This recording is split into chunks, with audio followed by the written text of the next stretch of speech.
오늘 하나님께서 우리에게 주신 말씀은 로마서 1장 7절 말씀입니다. 로마서 1장 7절 말씀입니다. 우리 화면에도 아마 띄워주실 텐데요. 로마서 1장 7절 말씀을 우리 합독해서 한 목소리로 읽었으면 좋겠습니다. 시작. 로마에서 하나님의 사랑하심을 받고 성도로 부르심을 받은 모든 자에게 하나님 우리 아버지와 주 예수 그리스도로부터 은혜와 평강이 있기를 원하노라. 아멘. 네, 오늘은 성경 본문을 계속 띄워주시면 좋겠습니다. 오늘은 저의 어떤 말보다도 성경 말씀이 우리에게 더 각인이 되면 좋을 것 같습니다.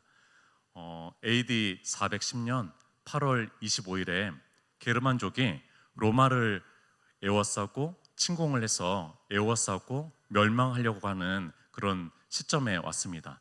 이 소식을 들은 초대 교부였던 제롬이라는 사람이 이렇게 표현을 했습니다. 온 세상에 밝은 빛이 소멸되었다. 아니, 로마 제국이 무력화되었다. 아니, 좀 더 정확하게 말하자면 온 세계가 한 도시 안에서 멸망했다. 무슨 말일까요? 당시 로마의 크기, 로마 도시의 위엄과 영광스러움과 자랑과 자부심을 생각한다면 이것이 이해가 되는 거죠.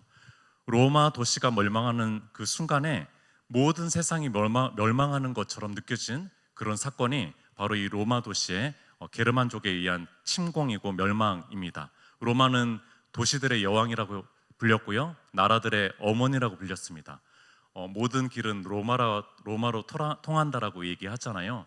그것이 이제 네모 반듯한 돌 반석으로 아주 길을 잘 닦아놨기 때문에 그렇기 때문에 이제 전차들이 다니기가 너무 좋은, 그래서 군사력이 발달할 수밖에 없었던 그런 나라가 바로 이 로마였고 로마 도시였습니다. 정말 그곳을 가보고 싶었을 것입니다. 그것을 꿈에 그렸을 것입니다. 로마 도시를 가보지 않은 사람들은 꿈에 그렸을 것이고 또 그것을 갈망했을 것이고 또 그것에 대한 비전과 어떤 열망들이 있었을 것입니다. 사실 저도 로마에 가고 싶습니다.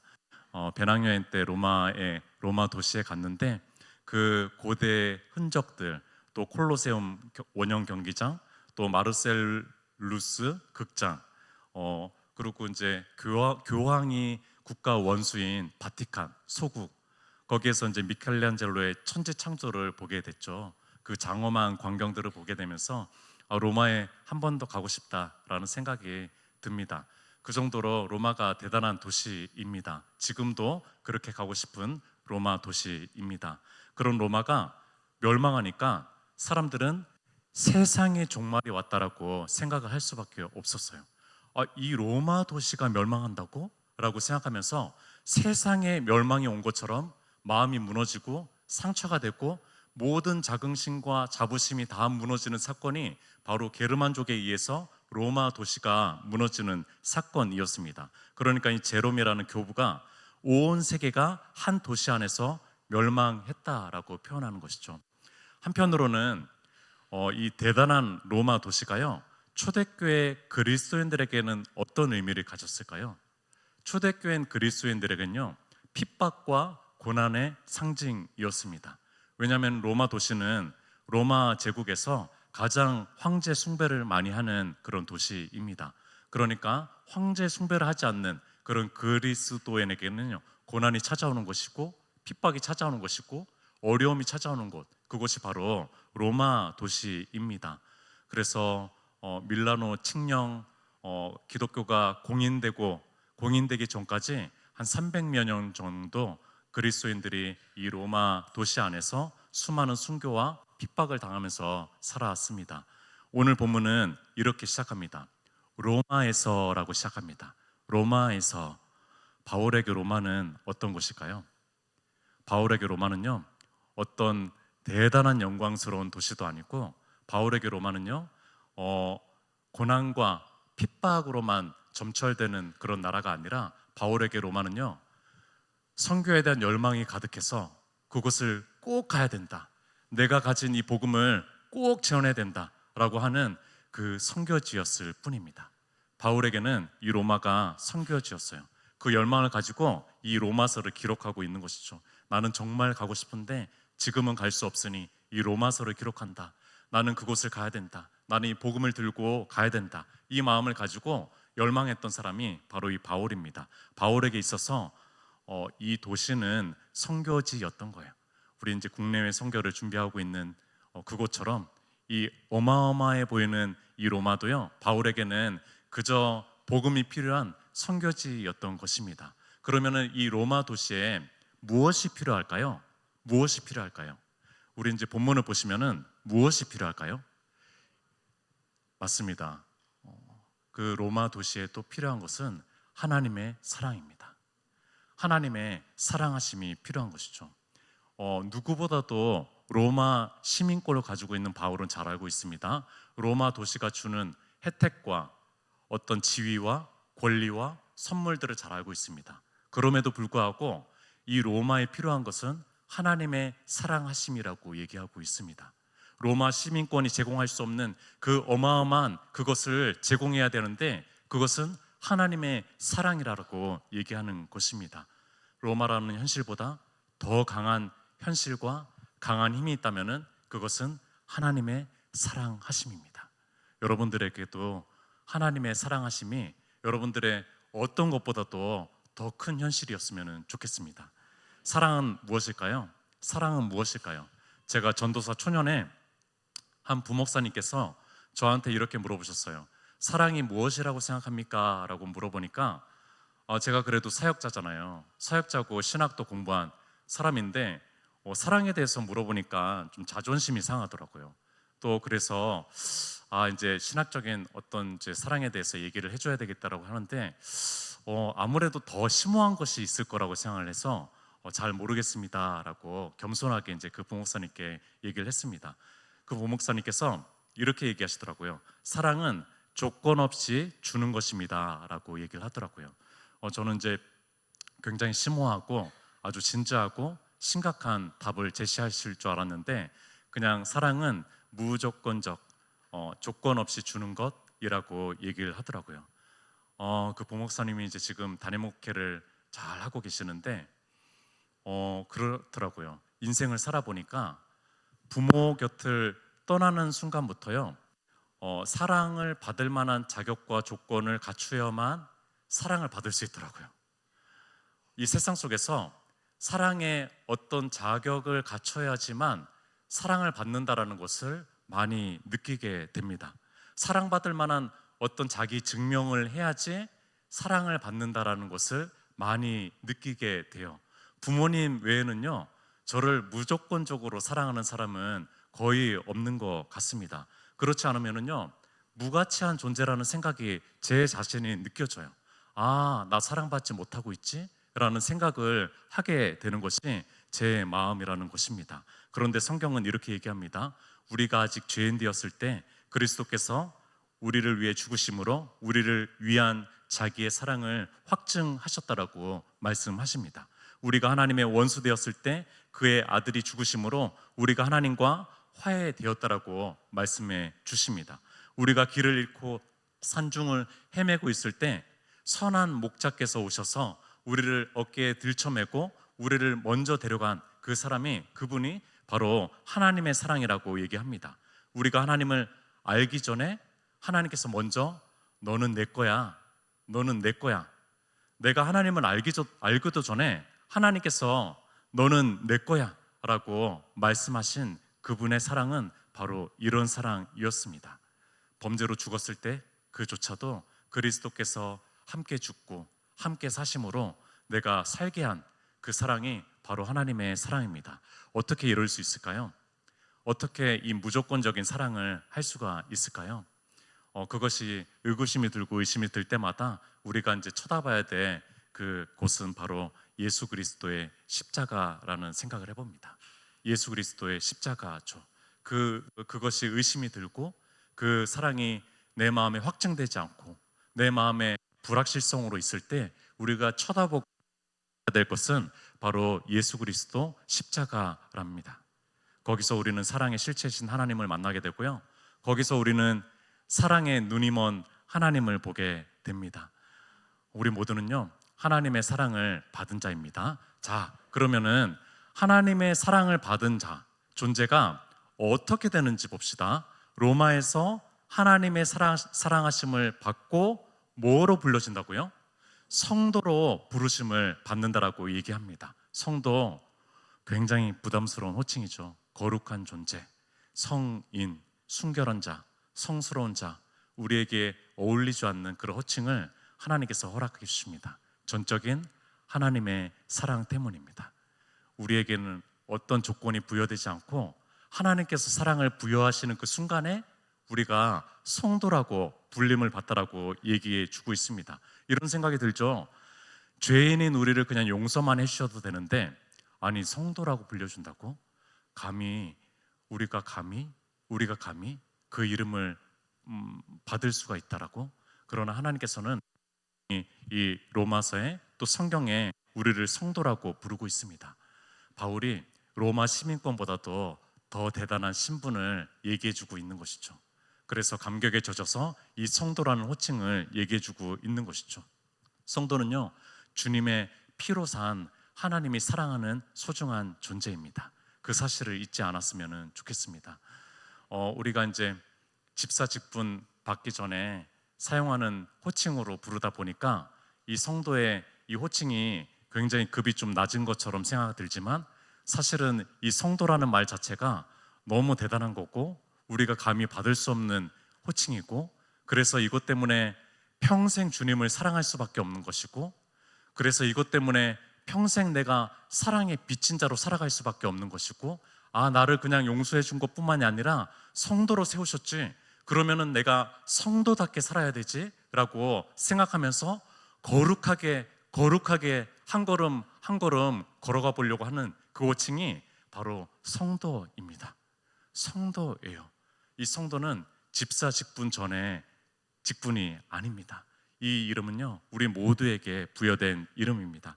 하나님은 이토록 사랑해서 성도로 부르신 이들을 향해서 두 가지를 주고 싶어 합니다. 그 두 가지가 뭐냐면요, 하나님 우리 아버지와 주 예수 그리스도로부터 은혜와 평강이 있기를 원하노라. 두 가지는 바로 은혜와 평강입니다. 그레이스와 피스입니다. 은혜와 평강입니다. 어떤 교회가 떠오르죠? 네, 우리 교회가 떠오릅니다. 은혜와 평강이 넘치는 은평교회, 우리 교회가 떠오릅니다. 요즘에 이 은혜라는 말과 평강이라는 말이 왜 이렇게 마음에 와닿는지 모르겠어요. 우리 교회 이름이 은평교회여서 너무 좋더라고요.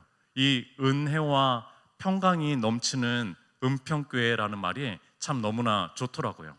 이 은혜와 평강은요, 세상이 줄 수 있는 것이 아니었던 거예요.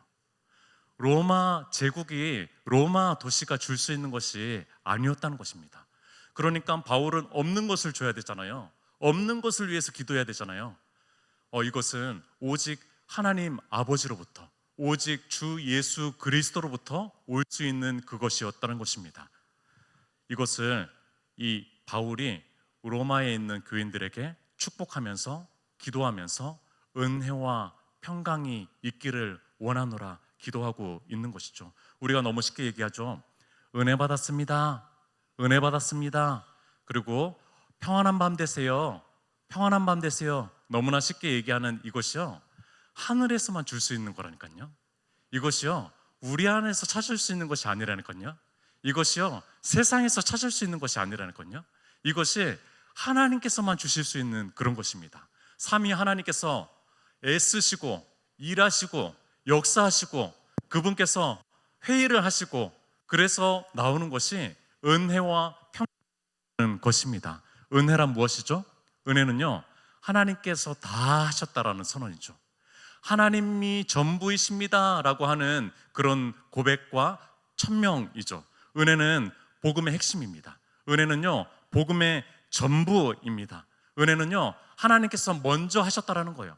우리보다도 먼저 하셨다라는 겁니다. 하나님께서 우리 생명을 위해 자기의 아들의 생명을 대신 죽음에 내어주셨다라는 것입니다. 하나님께서 엄청난 값을 치르셨고 우리 편에서는 그 값을 치른 것을 값없이 받아들이기 시작했다라는 것입니다. 신학적으로 맞지 않을 수도 있겠지만 심정적으로는 그분께서 자기 아들이 십자가에 못 박힐 때 입술을 꽉 깨물었을 거라는 생각을 해봅니다. 차마 그 아들이 십자가에 달리는 거, 죽는 것을 보고 싶지 않았을 것입니다. 그렇게 아들의 생명을 바쳐가며 우리의 죄의 문제를 해결하시고자 했습니다. 우리를 용서하셨고 우리가 누리는 죄사함, 자녀됨, 구원, 값비싼 은혜의 결과입니다. 제가 베데스다부 얘기는 이제 잘 안 하려고 하는데 우리 베데스다부의 한 성도님 이야기가 좀 떠올랐어요. 한 성도님이 주일날 오전에 좀 일찍 와서 저랑 이런저런 교제를 하는데 목사님 1,000원이 있으세요? 라고 질문을 하더라고요. 그래서 왜 그러니? 제가 1,000원이 없겠어요. 1,000원 안 주려고 그런 건 아니고 왜 그러니? 라고 이제 물으니까 그 친구가 이런 얘기를 하더라고요. 지금 1,000원밖에 없어서요. 헌금을 하고 싶은데 1,000원밖에 없었어요. 그러니까 이 성도님은 매주 2,000원을 했던 거예요. 근데 이제 1,000원을 어떻게 까먹었던지 아니면 뭐 문제가 생겼던지 1,000원만 가져오게 된 거죠. 그래서 누구야 성도님 1,000원만 해도 괜찮아. 제가 제 돈이 아까워서 그런 게 아니에요. 1,000원만 해도 괜찮아 라고 얘기를 해준 거죠. 근데 그 친구가 이렇게 얘기했습니다. 하나님이 싫어하지 않을까요? 라는 질문을 했어요. 하나님이 싫어하지 않을까요? 매주 2,000원을 했었는데 1,000원만 하게 되니까 하나님이 싫어하지 않을까요? 라는 질문을 했습니다. 헌금에 대해서 다시 알려줘야 되겠다라는 생각을 했고 하나님에 대해서 오해하고 있구나라는 생각을 했습니다. 하나님은 은혜로우신 분이세요. 하나님은 우리에게 먼저 주신 분이십니다. 하나님은 1,000원을 냈는데 2,000원을 냈는데 1,000원만 냈다고 해서 그거 안 받으신 분 아니라는 겁니다. 이런 고민에 아주 심각한 고뇌를 했던 한 16세기의 한 신앙인이 있었습니다. 그 사람은 이런 생각을 했었습니다. 죄에 대해서 슬퍼하고 죄에 대해서 아파하면은 죄가 없어지겠지라는 생각을 했습니다.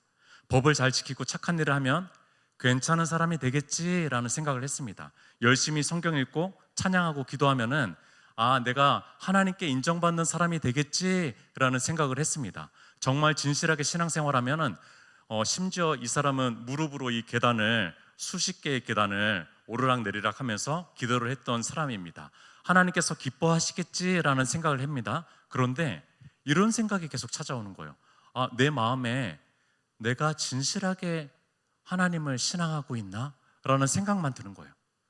내 이 신앙생활들이 진실한가?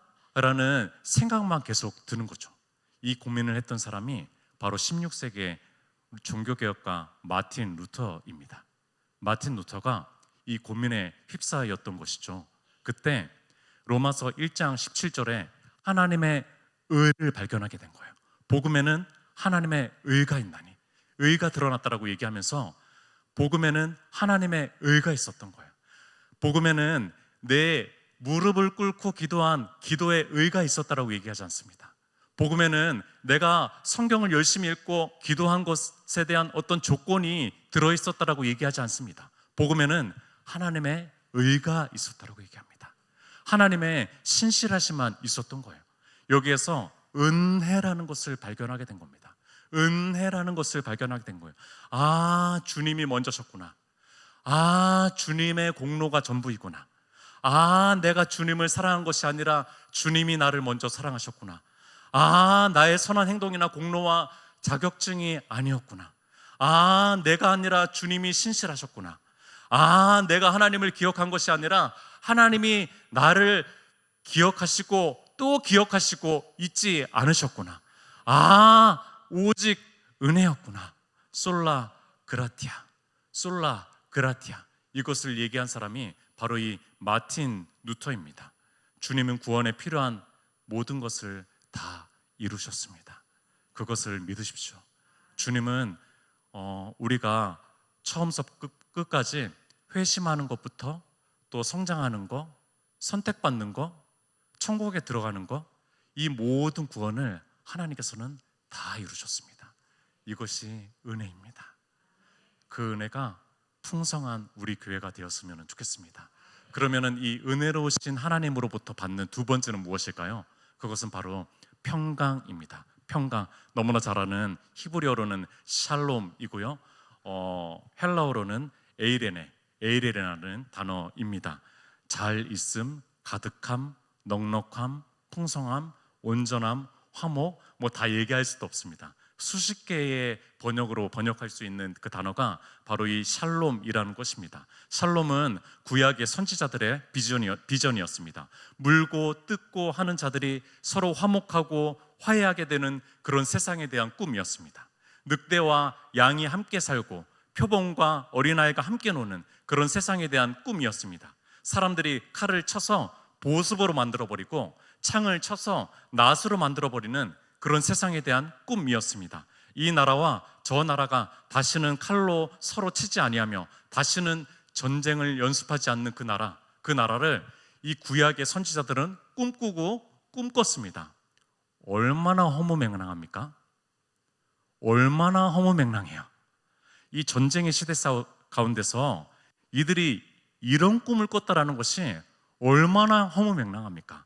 아니, 오늘날처럼 좀 전쟁을 안 해도 된 문명 국가 속에서 잠잠하다고 하면은요, 이런 꿈들을 꿀 수가 있겠죠. 그러나 이들은 전쟁의 시대를 살아가고 있는 이들이 아주 허무맹랑한 꿈을 꾸게 된 것입니다. 이것은 전적으로 하나님에게서만 올 수 있는 꿈입니다. 이것은 하나님에게서만 얻을 수 있는 꿈이라는 것입니다. 주님께서 주신 샬롬의 세상을 꾸었습니다. 이것은 이제 조금 미래적인 샬롬이라면은요, 주님께서는 내면적인 샬롬도 얘기해 주십니다. 마음의 평강이죠. 마음의 평안도 얘기해 주십니다. 부활하신 주님이 부활하자마자 당장 제자들을 찾아가는 그 저녁에 예수님께서 첫 번째로 얘기하셨던 그 얘기가 있습니다. 너희에게 평강이 있을지어다. 너희에게 샬롬이 있을지어다 라고 얘기합니다. 부활하신 주님께서 첫 인사를 하는데 너희들 잘 지냈니? 뭐 이 정도가 아니라 너희에게 평강이 있을지어다 라고 얘기합니다. 이것은 주님의 첫 번째 인사고, 부활하신 주님의 또 부활하신 첫 번째 축복이고 첫 번째 기도였습니다. 이들에게 너희에게 꼭 필요한 것이 있다. 너희에게 꼭 이것만은 주고 싶다. 내가 너희를 처음으로 부활한 육체로 너희를 보았을 때 꼭 주고 싶은 것이 있다. 그것은 샬롬이라고 얘기하는 것입니다. 벌벌 떨고 있는 그들에게 이것도 허무맹랑하죠. 허무맹랑합니다. 바울도 오늘 본문에 로마에 있는 성도들을 향해서 이렇게 인사하고 있습니다. 너희에게 평강이 있을지어다. 너희에게 바로 그 예수 그리스도에만 올 수 있는, 세상이 줄 수 없는 평강이 있을지어다. 황제의 도시 로마에 있는 성도님들, 두려워하지 마십시오. 내가 당신들을 위해 기도하고 있습니다. 그러니 평강의 하나님을 누리십시오. 평강의 하나님을 누리십시오. 대로마 도시 속에서 그리스도인들은 얼마나 작은 존재였겠습니까? 그들은 얼마나 초라했겠습니까? 얼마나 보잘것없었겠습니까? 그러나 그들에게 바울이 주고 싶었던 것은 바로 이 평강이고 하나님께서 주고 싶었던 것이죠. 위대한 단어입니다. 은혜라는 단어보다 더 가슴 벅차게 하는 말은 없는 것 같습니다. 평강이라는 단어보다 우리에게 안정과 위로를 주는 단어는 없는 것 같습니다. 로마에서 신앙생활을 했던 소수의 그리스도인들에게 이 은혜와 평강이 필요했는데 어쩌면은 우리 교회에도 그 은혜와 평강이 필요한 것 같습니다. 며칠 전에 한 권사님께서 이런 카톡으로 마무리를 좀 지어주셨는데, 목사님, 주님 주신 평안으로 푹 주무세요 라고 하는데 이렇게 눈물이 이렇게 나오는지 모르겠어요. 눈물이 이렇게 나오더라고요. 이제 잠자리에 들기 전에 이런저런 얘기를 좀 주고받다가, 목사님, 주님 주시는 평안으로 푹 주무세요. 평강이 주님께서만 주시는 것을 이분은 잘 알고 있었던 것이죠. 눈물이 참 많이 나더라고요. 그러면서 저도, 권사님도요, 평안이라는 말이 요즘 참 크게 들립니다 라는 생각을, 그런 멘트를 그분에게 전했습니다. 희한하게도 마음이 힘들 때 신앙의 본질을 더 바라보게 됩니다. 그럴 때 외적인 것보다 내면의 세계를 더 바라보게 됩니다. 내가 아니라 주님이 하신 일과 주님이 하실 일을 바라보게 됩니다. 왜냐하면 내가 할 것은 너무나 적다라는 것을 느끼기 때문에 그렇습니다. 상황과 조건이 아니라 하나님의 마음과 뜻, 하나님의 본심으로 더 들어가고 싶어집니다. 이 상황과 조건이 아니라 하나님의 본심이 무엇일까라는 것에 더 집중하게 된다는 것입니다. 성경의 이야기가 왜 그렇게 내 이야기처럼 들리는지 모르겠습니다.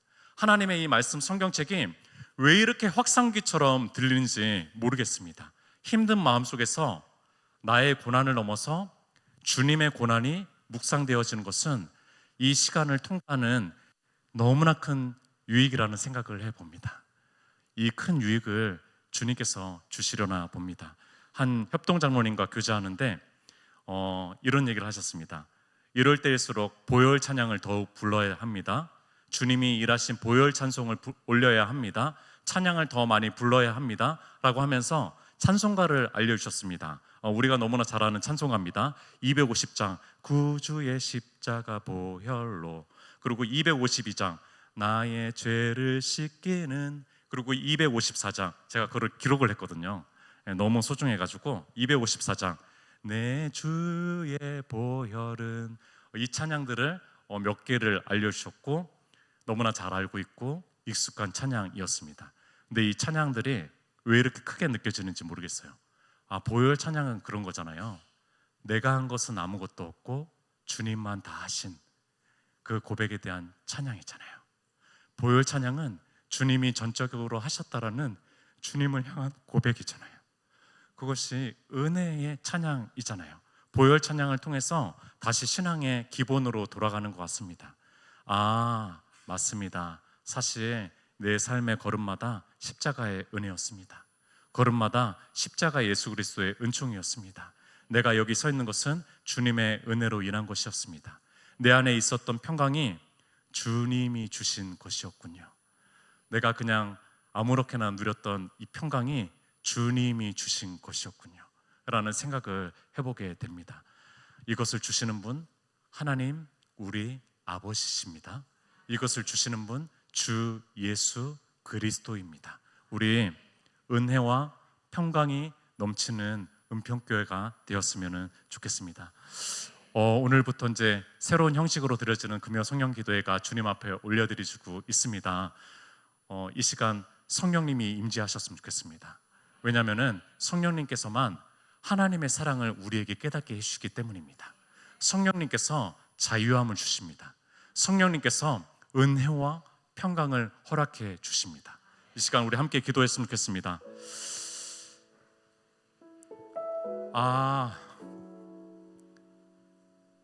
내가 누렸던 은혜와 평강이 당연한 것이 아니었군요.